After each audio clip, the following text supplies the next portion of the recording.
Welcome to Speak Out Charlotte. I'm your host, Jim Puckett. Thanks for joining us tonight. We get together every Tuesday night to talk with people who are involved in Charlotte-Mecklenburg region to talk about the challenges we have, the opportunities we have, and any general information that we think will make your life and you a better informed person.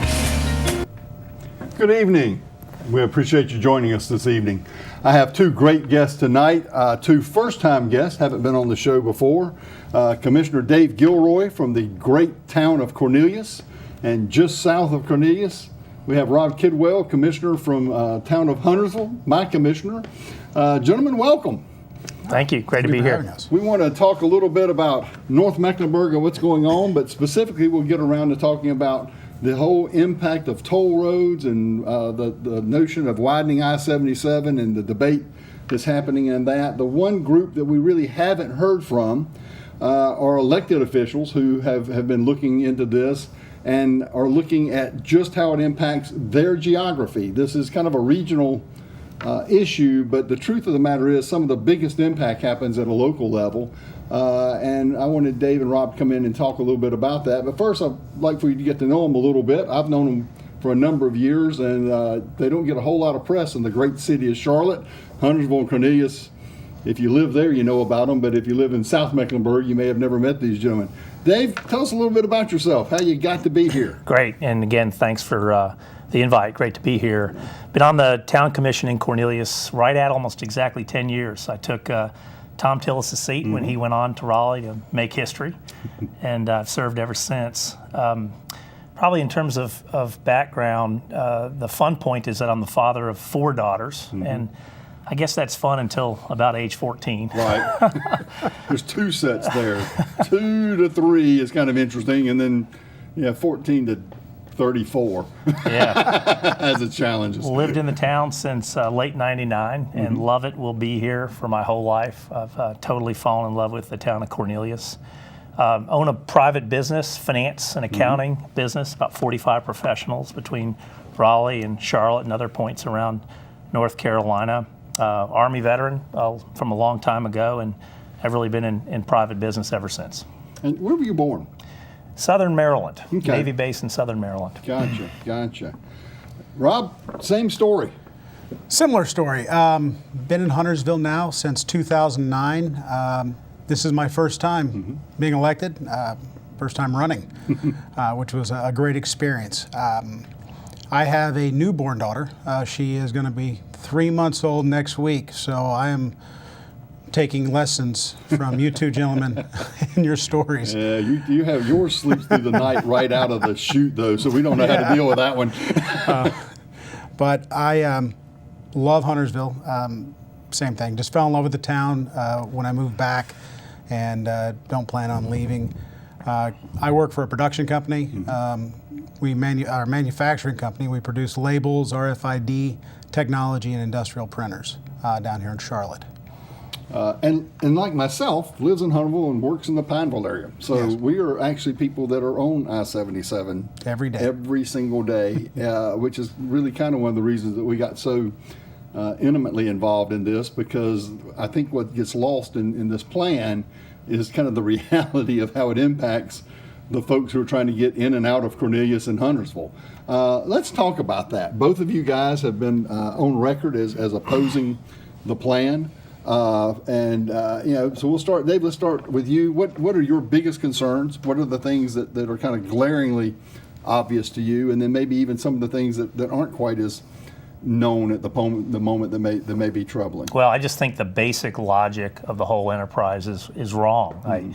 I think we've got precious right-of-way out there, just precious right-of-way. And we have to try to move as many cars as we possibly can on that right-of-way. We also know the dollars are precious, and so we've got to apply dollars to expanding the infrastructure. That's just basic logic. And so what we're doing instead with the tolls is we're constraining access, so we're limiting the throughput of cars, and we're also spending, $176 million of the total $655 on infrastructure for tolls, as opposed to infrastructure for cars.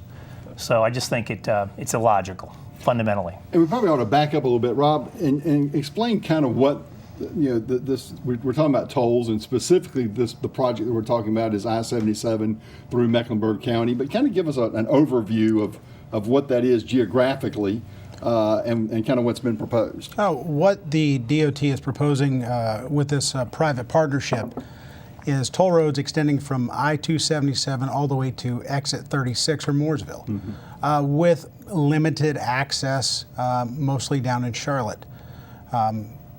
You would it's a pay-to-play type thing. If you can afford it, you'll hop on it. If you can't afford it, you are going to be stuck in traffic, which they said will increase in congestion because not everybody can be on the toll roads. This project, as Dave said, there's just so many variables that don't make sense. From the exits and entrances to each town or bypassing through it, all the way to where the bridges are going to be torn down and reconstructed. And I'll talk about that a bit. One of the things that's interesting is, and we probably will back up, this is a pay-to-play. It's a private-public partnership. The contract, which some will tell you is already let, that the paperwork is signed, and DOT will tell you there's nothing to talk about. The fact of the matter is that it isn't over till it's over, and the final piece of that has not actually been done yet. So there is still opportunity, hopefully, that you could stop this. Legislature could, the governor could. But it's a 50-year contract with a Spanish company who runs toll roads kind of across the nation. They have a dubious record at best right now. They are near bankruptcy on one in Texas. They have had, I believe, another tollway that they were managing that got turned back over to the state to take control of because it wasn't working. So, there's a little concern on, our partner and their ability to perform. But, the biggest concern for me when we first started was a 50-year contract. I get real leery of anything that's 50 years before you get to say, okay, now we can make the changes we need to make. And then it went further. There's no one that denies that we need to widen I-77 up in North Mecklenburg. If you travel up North Mecklenburg, with the traffic in the evening or the morning, it backs up for miles. It goes from about 4 lanes in Charlotte down to finally 2 lanes once you get just outside the city of Charlotte, and it backs up. There's an HOV lane that is rarely used right now, part of that direction.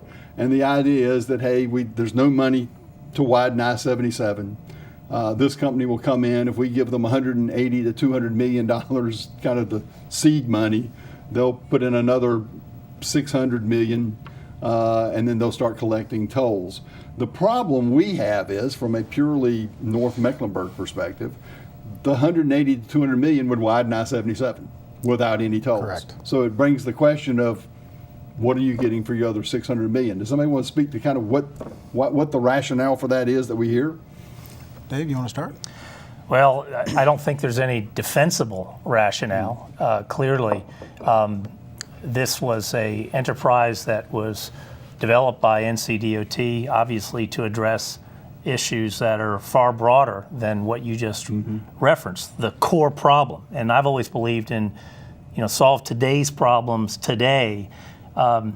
It's a bottleneck, Right. and you mentioned it. It's a horrific bottleneck. It's really from just about mile marker 23, 22 to 28, when so much of the demand is offloaded in Cornelius and Davidson.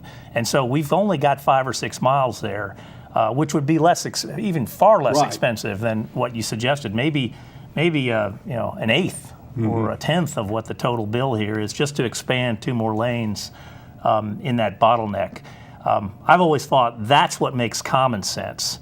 And then come back in another decade, Right. or 15 years, and deal with other issues. But as Rob mentioned, we're tearing down bridges that are perfectly good bridges. We're dealing with a lot of stuff around Charlotte, and for no good reason other than maybe someone had the idea that rich people in Lake Norman can pay for this, right? Right, and that is part of what shows up here. What we're finding as more and more detail comes out is this isn't a 50-cent toll. This isn't a dollar toll. It's anywhere when you hear from the pro toll folks, they'll tell you, oh, it's market driven. It could be 25 cents. The reality is, well, it could be way more than that. And this is where I get mad because there is intellectual dishonesty. I mean, I think, and you said pro toll folks. Let's be clear, it's our government. It's NCDOT. Right. And I think they're just disingenuous. I mean, on the one hand, they'll tell us, that's the talking point, right, we don't know what the rates are, it's dynamic pricing. On the other hand, when they put an RFQ out for these bidders, they are very clear, and I have the documentation, they require those bidders to come back with reams of spreadsheet information telling NCDOT exactly what the anticipated toll rates and the congestion is going to be in the free lanes. Because after all, those are fundamental facts to getting it financed. Right. As you said, the contract's signed, but the financial close has not happened won't happen until December. So it's not financed yet. And so on the one hand, NCDOT can look at Cintra and demand that they're very exact, very specific about toll rates. And then on Cintra, the other by hand, the way, is the company that's building it. the winning bidder. Right. Let's talk about that as well. But they're also able to turn around and tell the public, well, we don't know. Right. They do know. In fact, they know very specifically by time of day, by length of distance traveled in the corridor, what toll rates are anticipated, and by year. And to get to the answer, in 2015, it's $9 in on this whole corridor and $12 out. So that's a round trip of $21. That's $2011, mind you. So really, you'll pay something more than $21, and that's going to go to $42 by 2035. Now, these are the two peak times during the day, Right. but that's what matters. Right. That's all that matters, really. You were going to say something, Robert. Well, and to really bring this around, if you look at Cintra and what they did in Indiana, what they've done in Texas, where they are defaulting on those two roads, they started out the same. It was, hey, the tolls are going to be $2, $3. They're charging anywhere from $9 to $12 one way. And, that history speaks for itself. Here we are, the DOT ran a study, and it shows what the toll roads are going to cost. And they'll say, no, those aren't real numbers, or those are just estimates. Then why pay $40,000 or whatever they paid for the study? Right. Well, and this is the piece that Bart, you hit on it, Dave. The disingenuous part of this. In some cases, I would say borderline outright lying.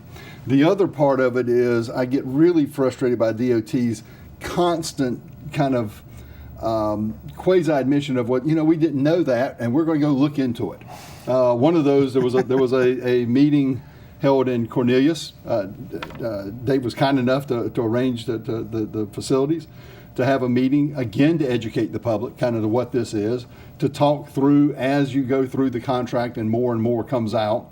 And one of the things we talked about there was the amount of personal information that the toll company will have available. Things like your name, your social security number, yet they have, if they need it for whatever reason, access to medical records, all of that. And the answer from DOT was, that is a really horrible thing. We had no idea that was going to be the case. We're going to go look into that and protect the public. How do you have a signed, supposedly, document that you're still finding that when you go to a public meeting, you're hearing new information? That's the part that bothers me also. Is a matter of, personally, I think the core of this is, in 20 years' time, there is a problem with bottlenecks in downtown Charlotte. There is no money projected 20 years out to take care of that. This is, over a 50-year period, the opportunity to tax people and to start to deal with that. And I think had they come out of the box saying, we've got a problem bigger than widening I-77 up in North